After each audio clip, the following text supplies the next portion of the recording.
Hello बच्चों, नमस्कार। कैसे हैं आप सब लोग? उम्मीद है शानदार, जिंदाबाद, जबरदस्त होंगे। शिक्षक दिवस आया है और बहुत खुशी की बात है कि जिस वैकेंसी का बहुत बच्चे इंतजार करते हैं वो वैकेंसी अब आपके सामने ऑफिशियल ऑलमोस्ट आ चुकी है। यानी अगर कोई फर्स्ट प्रोसेस होता है तो वो प्रोसेस में आ चुकी है, क्योंकि अब तक सिर्फ और सिर्फ हवाई बातें चल रही थी। अभी तक कोई रिटर्न में प्रूफ नहीं था कि भाई आ ही रही है पक्का। क्योंकि बहुत सारे बच्चे ये बोल जाते थे सर वैकेंसी तो 2 साल नहीं आनी, वैकेंसी तो यूपीएसआई की 1.5 साल नहीं आनी। तो अब कोई ऐसा नहीं कह पाएगा, क्योंकि अब ऐसा लग रहा है कि यूपी पुलिस अपने मिशन मोड में आ चुकी है।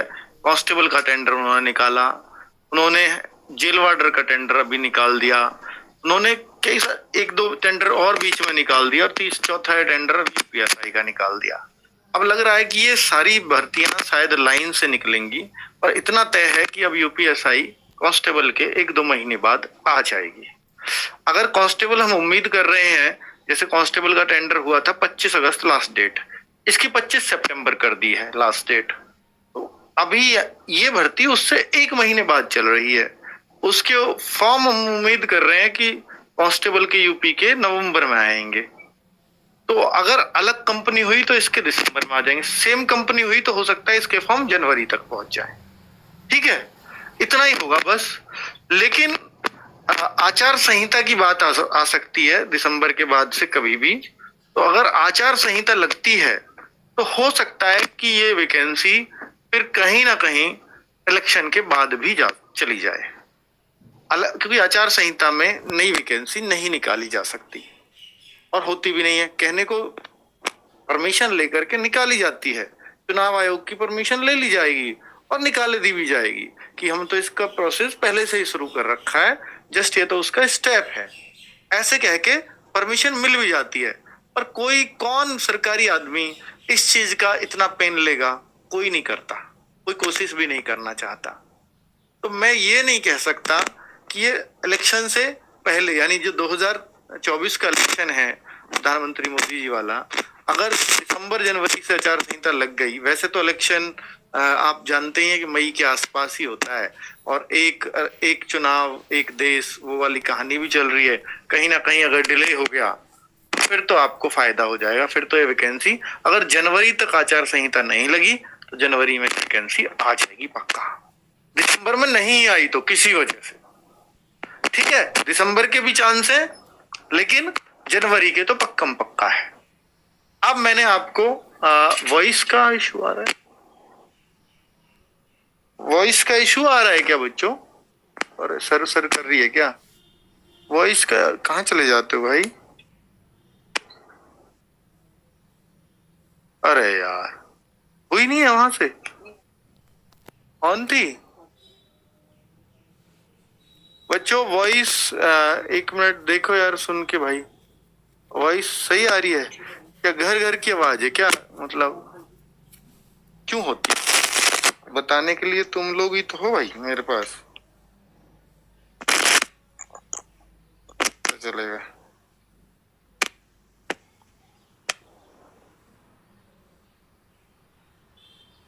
देखना बच्चों, शायद अब घर घर की आवाज ना आए।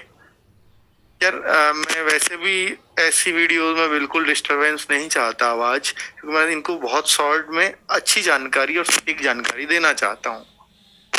तो ठीक है, अभी मेरी आवाज ठीक है बच्चों। तो देखिए, मैंने आपको बता दिया, मेरा अपना अंदाजा है कि इसका जो है फॉर्म्स 100% आ रहे हैं, 100% आ रहे हैं। इसमें तो कोई शक किसी बच्चे को है नहीं। अब फॉर्म का जो महीना है वो दिसंबर और जनवरी होगा। अगर दिसंबर और जनवरी में फॉर्म आएंगे, कोई एग्जाम समझने लगता है बच्चा इसमें, नहीं भाई, ये टेंडर आया है। टेंडर आया है, इट मींस 2 महीने कंपनी आराम से ले जाए। डेट ऑफ टेंडर अगर पास हुआ तो 25 सितंबर को पास होगा, लास्ट डेट है पास करने की। तो उसके 2 महीने बाद आप लगा लो, फिर आपका नवंबर गया तो दिसंबर। अगर कंपनी सेम हुई कांस्टेबल वाली और ये, तो फिर 1 महीना और गया, ठीक है, क्योंकि इतना प्रोसेस में वो ले जाती है समय। अलग अलग कंपनी हुई तो शायद दिसंबर में फॉर्म आ जाए, वरना मैंने इसलिए लिखा है। ठीक है बच्चों, अब ये जानकारी जो मैंने आपको दी है ये सिर्फ मेरा अपना अनुमान है, इसमें किसी बोर्ड का या किसी से मैं कहूंगा कि इंटरलिंक होने का कोई भी वास्ता नहीं है किसी भी तरीके का। ठीक है बच्चों, कि मुझे अंदर से कोई खबर मिली है नहीं, पर मैंने अपने प्रीवियस एक्सपीरियंस के आधार पर ये बातें कर रहा हूं। ठीक है, अब आप कहो कि सर एग्जाम कब होगा। देखिए बच्चे, अगर बीच में इलेक्शन आ गया तो फिर तो इलेक्शन के बाद भी जाएगा, बाद ही जाएगा। फिर तो ये एग्जाम मई के बाद, क्योंकि इलेक्शन बीच में आएगा। वन कंट्री वन इलेक्शन वाला अगर चला तो फिर हो सकता है इलेक्शन ही आपका बाद में चला जाए, तो फिर ये मई एग्जाम हो जाए। अब आपके पास इतना समय है, ये मैंने अपना अनुमान मैं लिख देता हूं। कभी कहो कि ये क्या किस हिसाब से कह रहे हो, तो मैंने बोला कि मेरा पर्सनल अनुमान है। ठीक है, अगर मुझसे आप मेरी बातें पूछते हो तो। अब मैं आपको बता देता हूं वैकेंसीज कितनी है। तो वैकेंसीज 9534 हैं। और सॉरी, ये 2021 की थी, और अब वैकेंसीज जो आई है एप्लिक के आधार पर ये मैं कह रहा हूं। हालांकि अगर भर्ती 3 महीने बाद या 2-3 महीने का समय लग जाता है तो ये वैकेंसी हो सकता है कि 4000 प्लस हो जाए, ऐसे भी चांसेस। तब ये चांसेस है 4-5 कुछ भी होने के। ठीक है, चलिए। बहुत सारे बच्चों का अगला क्वेश्चन है कि सर आपका यूपीएसआई का विनायक बैच कब आएगा। ये मैं कह चुका हूं 10 सितंबर को आएगा। अगर आप ये कहो कि सर फॉर्म आने पे क्यों नहीं निकाल देते जैसे हर बैच को निकालते हो, हाँ, तो बच्चे अगर फिर कहो आप कि 10 दिसंबर या हाथ में लेना पड़ेगा, 10 दिसंबर की अगर बात फिर से बोलोगे तो बच्चों मैं ये कह रहा हूं कि अगर मैं दिसंबर में लाया और यूपीएसआई का सिलेबस होता है थोड़ा सा ज्यादा, तो वहां फिर आप डिल कर जाओगे, फिर आप दिक्कत में आ जाओगे। क्योंकि हमने, आपको याद होगा कि पिछली बार भी अप्रैल में फॉर्म आए थे, हालांकि एग्जाम में टाइम बहुत मिल गया था। 2021 की भर्ती की बात कर रहा हूँ, 1 अप्रैल को फॉर्म आए और एग्जाम हुआ अक्टूबर में जाकर के, और हमने बैच ले आए थे 1 जनवरी को फॉर्म आने से पहले। तो सिलेबस बच्चों ने 2-3 बार अच्छे से रगड़ दिया था। ठीक है बच्चों, तो मैं वही यहां कह रहा हूं कि हम बैच ले आएंगे 10 सितंबर से। फॉर्म आने से भी 2 महीने पहले आप तैयारी, क्योंकि फिक्स सिलेबस है, वही चीजें अब की भी आनी है।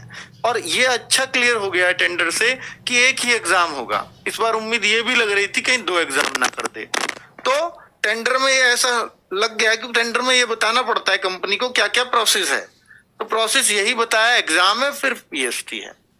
ठीक है बच्चों, तो इससे क्लियर हो गया है कि एग्जाम एक ही होने वाला है। और ये देखिए कंपटीशन खुद बढ़ा दिया, भर्ती बोर्ड को भी अंदाजा है कि 12 लाख से 15 लाख फॉर्म आएंगे इस बार।